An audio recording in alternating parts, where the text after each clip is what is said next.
Hello everyone, আজ বানিয়েছিলাম মোচার চপ আজকে সন্ধ্যাবেলা। তো আজ যেহেতু বৃষ্টি বাদলার দিন, তো এই বৃষ্টি বাদলার দিনে একটু মুচমুচে মুখরোচক খাবার খেতে ইচ্ছা করে। না, আমার না, আমার বরের আর আমার শাশুড়ির।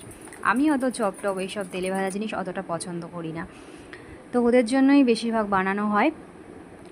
তো আজকে যেহেতু মোচা ঘন্ট হয়েছিল বাড়িতে, তো আমি তার থেকেই তুলে রেখেছিলাম আলাদা করে, তো সেখান থেকেই বানাচ্ছি। এতটাও লাগবে না, তো বেশি বানাচ্ছি না, অল্প করেই বানাচ্ছি। বাড়িতে তো সেরকম ফলের গাছ কিছুই নেই, তো শাকসবজি সবই আমাদের কিনেই খাওয়া। তো বাড়িতে শুধুমাত্র দুটো কলা গাছই আছে, তো সেখান থেকেই মাঝে সাঝে এই থোড় আর মোচাটা পাই। তো এটা হচ্ছে বাড়ির গাছেরই মোচা আর থোড়, সেটা দেখেছই, দুপুরে ফটো দিয়েছিলাম।